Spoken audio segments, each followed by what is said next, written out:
Rum brothers and sisters, welcome along. My name's Darren. This is the new channel dedicated to rum. Welcome to the Diary of a Rum Hunter.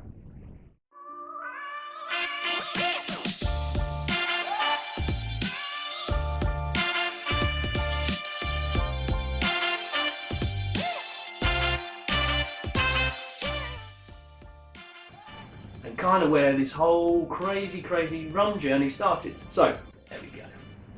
Beautiful. I was in the French Alps skiing with some friends. Anyway, barman comes over, brings over these two huge glasses. I mean, holy moly. That is no Havana 7. Oh. I said, bloody hell, that's strong. Made some coke.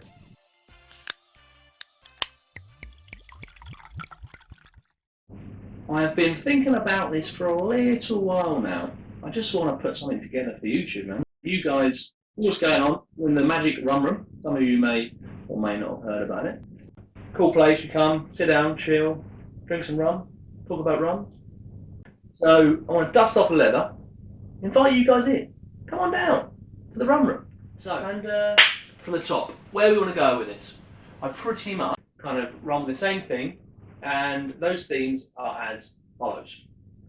Today's top. So I will choose a top for the video, talk about it, and maybe give some of you tasting notes what I'm getting, but talk about what I think about it, any stories behind the rum that I've got, any flavours and stuff I'm getting from it, why I like it, things I like about it. I also want to run through new rums released, so if there's any new chat about rums coming up, they're already out, about to come out, trying to get hold of, maybe even a ballot. Let's not even go there at the minute with the controversial Foursquare ballot. I want to go through new deliveries that I've had, so any cool stuff I've bought, just received, new unboxings, things like that. Rum investments, things that I think are potentially good investments, things that I might invest in. I've got quite a lot put into investment rums, which again, I want to run you guys through some of that. And then finally, I want to have Rum Waffle, which is going to be my little kind of chat about anything to do with rum. It might be a moan about a brand, a particular rum, things people do around rum, stupid things people ask for, I don't know, just general rum waffle. Suggestions of things to add to the channel would be great. So first up, today's top. So, I'll choose a rum now. How the hell am I going to choose a rum? I have chosen the first ever today's top for something that directly links back to my first experience of rum, or should I say premium rums. So, no further ado, here we have Havana 15. So this is something that Havana, it's a controversial brand in the fact that it's obviously mass-produced stuff that people kind of see, maybe as a low-quality kind of drink, mixing drink, call it what you will. And a lot of people wouldn't ever have heard of Havana 15 on that note. And actually, I hadn't heard of Havana 15. And kind of where this whole crazy rum journey started. So, that's all we can see. Got the water there. It's catching that water. Beautiful. There we go. Right. So, Havana 15. Why is it so relevant to be my first today's top? Essentially, rum for me started about 10 years ago, and it used to be my kind of party drink of choice, if you want to call it that. And it would be straight to the bar, Havana 7 and Coke, please, barman, and big squeeze of lime, preferably 2, chuck them in, boom, it's me done. A few of them, well I'm away, loving life, could drink them all night. And I was in the French Alps skiing with some friends, rolling to the bar. I said, barman, Havana 7 and Coke. He said, sorry sir, we're out of Havana 7. I said, what do you mean? I need Havana 7. He said, we got Havana 15, you like that? I said, Havana 15? They don't make Havana 15, you think Havana 5. He said, no sir, Havana 15 is the best, you try. I said, right, Havana 15, 2 Havana 15, doubles, Coke, 2 limes, chuck them in. He said to me, no. He said, I said, what? Did you have it straight? On it up? I said, oh, straight? Oh, Jesus Christ, I'm not ready for that. I don't drink spirit straight. So I said, yeah, of course, mate, of course, we'll have some of that. Difficult English. And he said, sir, go back to your chair, I bring it to you. By the way, excuse my accents, I'm not a impersonator, but I try. And so he brings it over. I'm sorry, I'll go back to my chair. Sat down with James. I said, James, it's on the way. He said, what, Havanas? I said, no. They are Havanas, but not what we normally get. I said, no, 15. He said, they make 15. I said, they make 15? I've seen it at the bar, I got it. He said, all right, fair enough. No, 2 lime, shall I chuck them in? I said, no, we're having these straight, mate. I'm not drinking that 15 with Coke. I want it straight. He said, straight? I said, yes, straight. Anyway, barman comes over, brings over these 2 huge glasses, puts them down. I said, Jesus, when do we start with that? He said, gentlemen, enjoy. I thought, oh, I'm going to do that. It's quite a big glass. Got his glasses, we had a little cheers and have a little smell. He said, something else there. I went, holy moly. That is no Havana 7. Oh, I said, are you ready for it? He said, I'm ready. You sure you're ready? He said, I'm sure I'm ready. I said, bloody hell, that's strong. I need some Coke. And James tried it, similar sort of reaction. He was like, bloody hell. Anyway, we decided at that point that this was something special. We didn't quite know what it was, why it was special, or why we liked it. I'm sure there's an element of it. I liked it because actually, I think there's an element as you're growing up, you want to like spirits, for whatever reason. Or should I say brown spirit? For me, I was trying to drink whiskies prior to that. I'd had a few whiskies I bought, some Glenlivets and stuff that I thought, you know what, I want to be a whiskey drinker. And I tried, but I just didn't want to be a whiskey drinker. Or I wasn't able to be a whiskey drinker. But I kept on trying to drink it to make myself like it. But this rum had something about it that kind of made me go, you know what? I do actually like that. It's quite strong, but I do actually like that. And there is a bit of a sweetness there. But I do think that it's a 40% rum, but a Cuban rum, it's a great little delicate Cuban rum with, I say delicate now, at the time I didn't think it's delicate, I thought it was bloody race fuel. But it's something that is just pretty delicate, enjoyable. I think it's fairly close to the essence of Cuban rum for me. I think it kind of just carries. Havana's a brand. It's a great brand. It's a huge brand. Everybody knows about Havana, and for me, I don't know. It's where it all started for me. So I've got a massive place on my heart for this stuff. Actually, it's still in the Alps. I ordered this online. James, I'm going to do it. I'm going to order a bottle. He thought I was crazy. Everyone else thought I was crazy. This is where it all started. Massive place in my heart. I've got an extra bottle closed, this shape, that I kind of keep for forever and ever. I want to keep that one just for my kind of a sealed bottle of my first ever rum. If you've not tried Havana 15, I think the blend may have changed a bit now. It comes in a round bottle, but I love this square bottle. It's something about, for me, popping a cork, pouring a little something out, has something about it, a little bit of a feeling about it. With this having that plastic kind of stopper, I'm not even sure what it's called, look, it's an easy pour type thing. Slows it down, stops it from glugging it. And for me, it takes something away. Still tastes as good as I remember, but just a great fond memory of a rum for me. Cheers to the first today's top. That's good.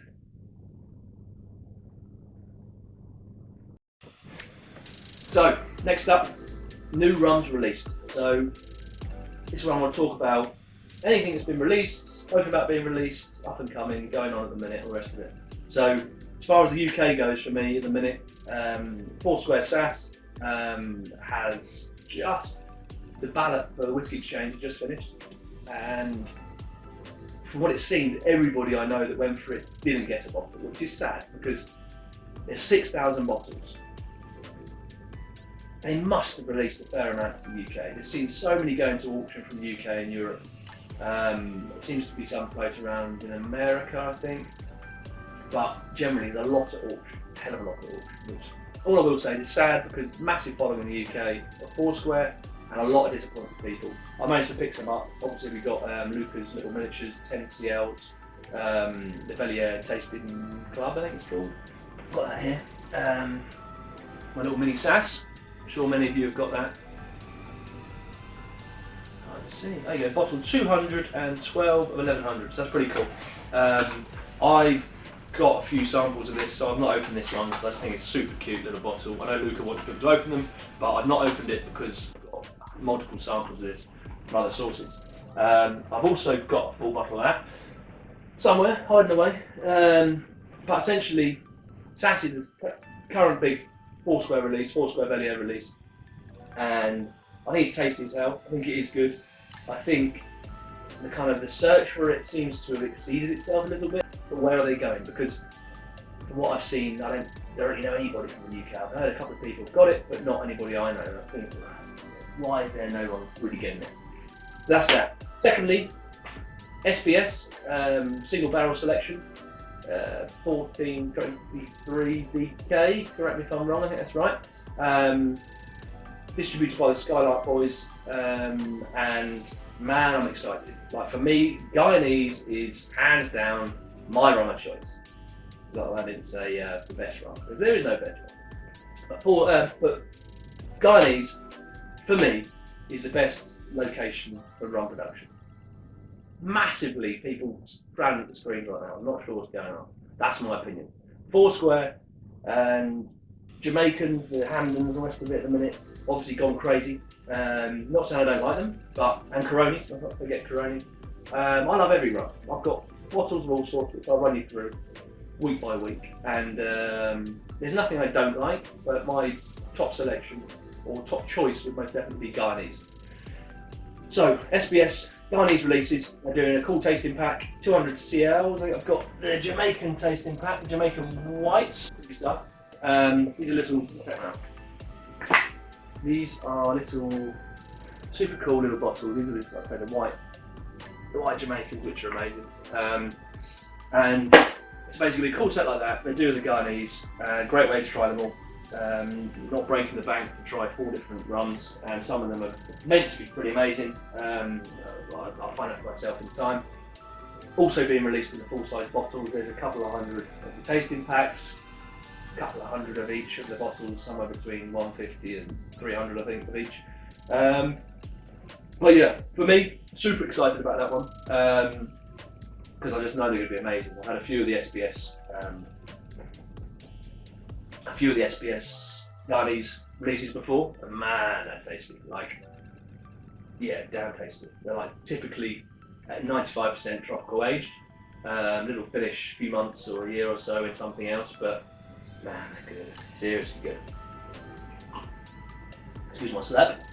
So yeah, I'll leave it at that for the new releases. We've got 4 square Sass, controversially unavailable, and we've got SBS Guyanese selling out like hotcakes and yet to release in the UK, but soon to drop. So I want to say, by the time this video goes live, they're probably already out there. I'd like to think I'm going to have a set and I'm going to run you guys straight through them as soon as I get them. So watch out for that one. So next up for me, it will be new deliveries. So I've had quite a few deliveries of late. I've been saving some to make videos. Some I've already tried to make videos. All gone wrong, by the way. I've had kind of like things in my head's up here, like kind of all over the place. Screen's wrong. I'm learning on the job, should we say? But this one, it's not an overly exciting one because it's multiple bottles of the same, but it is, for me, I think it's something I want for the collection. And you get them, we run through them. Right, here we are. This is unopened. Beautiful thing open. This is something I bought from before. Great supplier, always really quick dispatch, really quick arrival. And I'm struggling here. And yeah, basically, full place. Some cool runs. I'm going to get those boxes out of the way so you don't get a complete realise of what they are. Yes, cool. Again, I find I seem to geek out over packaging. I'm not sure what it is, but I seem to quite like different packages. Here we have a few of these little beauties. Like I say, got a couple here. I'll open them all, but I can edit out of opening them. This is a brand of rum that I don't know how to explain it. I don't think they do themselves any justice. Let's just put it that way. So let me get this box out of the way. So, these are, well, the brand is Eldorado. And I know there's a lot of people that kind of question Eldorado. Eldorado had their own problems. They've shot themselves in the foot in a way. It's a shame because they are incredible rums and they have some serious history in rum making. Some real different stuff in the way of the stills they can produce from, which is so cool. And they do make amazing rums. But for me, where this bottling or these bottlings go wrong is the top line, Eldorado. That is known for a not mass produced, but a kind of more widely available, commercially available rum that is sweet. Argue over whether it's been added, whether it's from barrel, whether it's from this, whether it's from that. Argue between yourselves. But for me, these are true rums, like super true rums, and like literally next to no sugar or no sugar added. And it's just that brand. I think it's what's putting people off. The price, by the way, is not get like mixed up. These aren't cheap. Spectrum of affordability. But anyway, Eldorado. They changed that. Great DDL. Make DDL a brand. Demerara that still is limited. But just bottles of DDL would be awesome. This could be the DDL Rare Collection. To me, that just has a nicer ring. You go Eldorado Rare Collection, people go, oh, is that like the 12? Is that like the 15? And typically the people that are drawn to the Eldorado 12s, 15s, 21s, and everything else in between, above and below, 25, 8 and 5, I think, probably aren't like this. It's Eldorado Diamond 1998. So this is the Netherlands release, the most limited Eldorado release known to man, because most of them aren't known to man in the fact that they don't list how many bottles they've released. So this is I think 2 that I know of, they've put numbers on. This is one of them.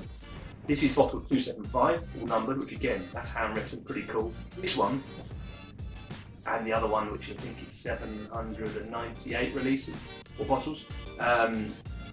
These are the only 2 that I know of where Eldorado have actually specified the number of bottles that they've released, which is cool. People want to know detail. Like in the last, I've been in rum for 10 years, collecting rum for 10 years, and I used to be the strange guy, like, why do I drink rum for? Like, I struggled to find people I could drink with and people that liked what I was doing and liked rum.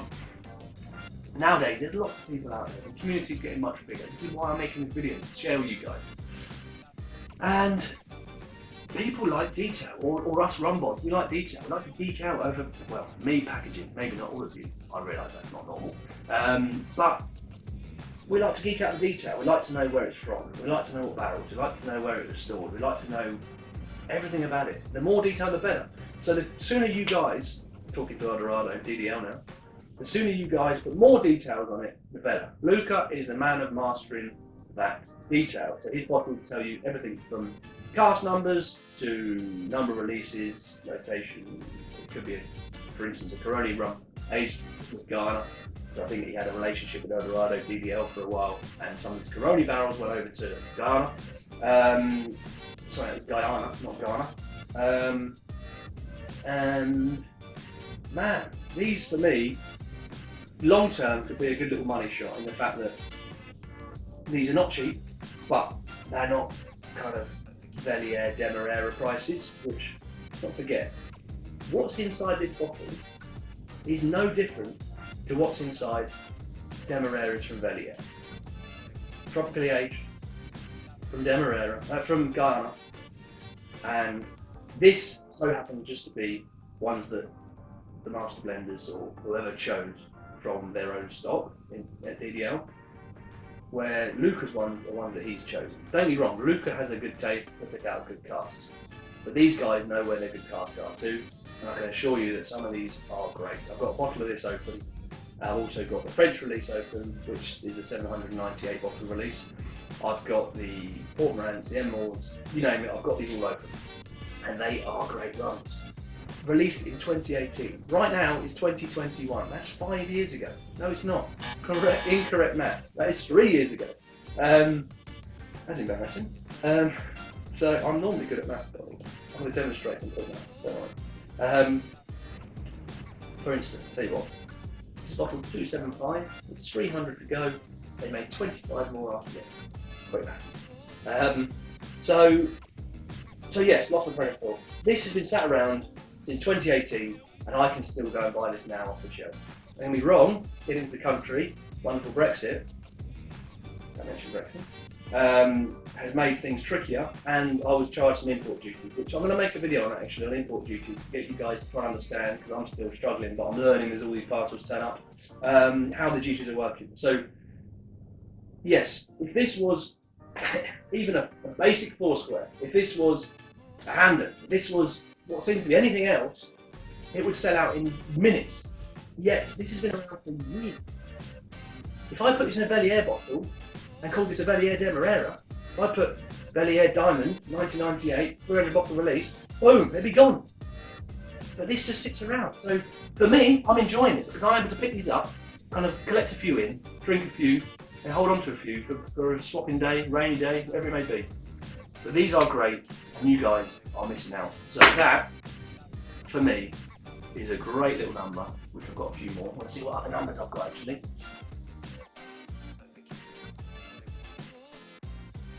So there we go. Fire them up, make them look pretty. I'll do some cool shots and some cinematics there in a bit. And there we go. Great little number. That is the new Deliveries. Right guys, now we are to, hang on a minute, you're getting yourself a little rum. Getting carried away, drinking away, and missing out on a little top up. So now we are through to Rum Investments. I love old bottling, so I've got a big collection of old stuff. So kind of, there's lots of new releases in it. But for me, when new releases go up in value so quickly, I do question how long will they hold it long term. Like when something peaks really quickly, what I fear is people then don't want to drink them, and then you end up with say 1,000 bottles released. The value spikes really quickly afterwards, and then nobody wants to open their expensive bottles. But they're not expensive bottles. Remember what you paid for these things and what they are, and enjoy them. Like people making these rums, as much as they want to make money, they want people to enjoy their rum too. So don't just have loads on the shelf collecting dust. I say that, I've got a lot of things collecting dust, but I've also got a hell of a lot of things open. I'm just realistic as what I can and can't drink before it kind of starts to turn. But I just sort of look at things and go, things are peaking quickly. Are you going to end up with the entire range or the entire release being sat on a shelf? And then 5 years, 10 years, whatever it may be later, they all start to kind of come out, and then before you know it, they don't really seem that rare, and they maybe take a little bit of a dip. So I've bought some cool old stuff that's just like run-of-the-mill rum from a long time ago, but now it's worth good money. So yeah, investment rums, I am no investment specialist, far from it. I don't know if anybody can really, it's a bit like stocks and shares. You have people that know the category, they know what they're talking about, but they don't know what's going to happen. I don't know any more than anybody else really. I can just use a bit of my knowledge to kind of understand where things could go, have historically gone, and what will be worth buying. So as it stands right now, as I'm sure everybody seems to be aware, Foursquare are hot. And if you pick up their past releases, what are they called? They are exceptional. The exceptional cards, ECS, that's it, sorry. I don't know if you're going to. This is Zin, by the way. The bottle is in there a little bit left. And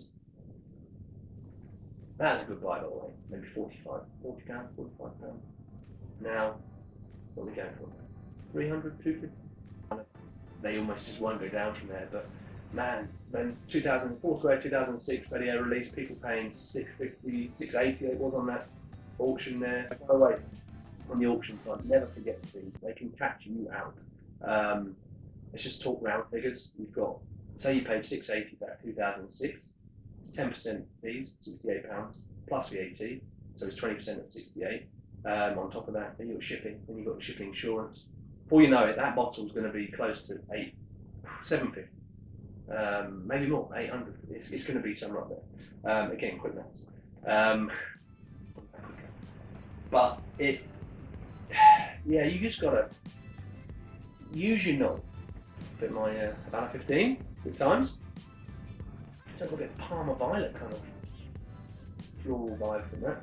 Anyway, investments. Again, I think what is a great way of investing at the minute, which is something I'm currently looking at doing, is buying casks, either keeping casks and selling casks, or buying casks and bottling. I mean, bottling opens up a whole different world of stuff that maybe you do or don't know about, but it makes things a bit trickier.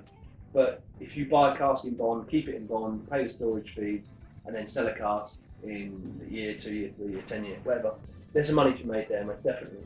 Keep your mind open, but I do think that cask investments are a good thing to look at if you fancy. It's a little bit more money, obviously. We're talking thousands, not hundreds, but if you fancy having a little dabble or something, do your research, and cask investment is certainly something that could be worth your while. Our section of Rum Investments done. Done to you! Right guys, here we are, our final section of the video, and this is what I want to call Rum Waffle. What is Rum Waffle, I hear you say? It is where I waffle on about anything to do with rum. So this may be, I want to moan about somebody, it may be that I've got a gripe for something I'm loving right now, something I've discovered, something to do with how to drink rums, different cocktails maybe, anything, just rum waffle. So what I can do, whatever I want in this section to do with rum.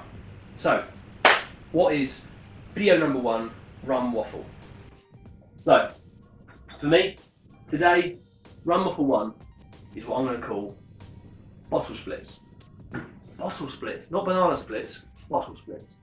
So, I hear you ask, what is a bottle split? So this is a perfect example of a bottle split.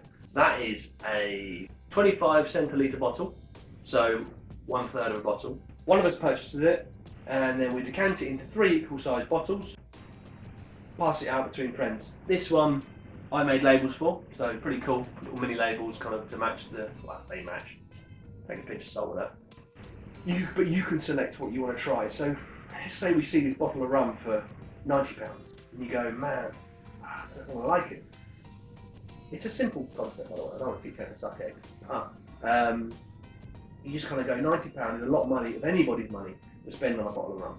And then open it and go, kind of pour it out and you go,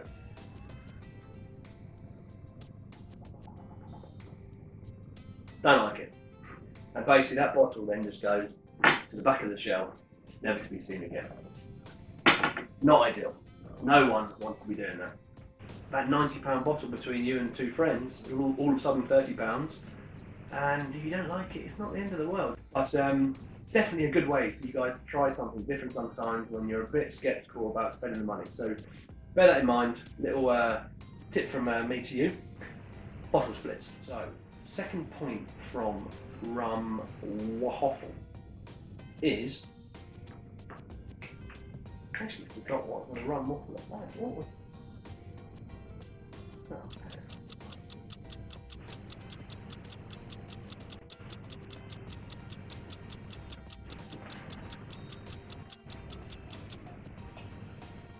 Right, embarrassingly so, I can't actually remember. So, for that reason, I am going to call it a day. I hope this video comes together with something that looks, I'm not sure I'm going to say the word professional, but something that looks like a video. That'd be a good start. And then, again guys, if you liked it, like, share, subscribe, get involved. I just want to make this a bit of fun so people can kind of, somewhere we can have a little, put some points out. It's very little, the voice of the rum community. I want to kind of just do a little thing like that. So again, enjoyed it guys, been fun. So like I say, see you again on the next one. Peace out.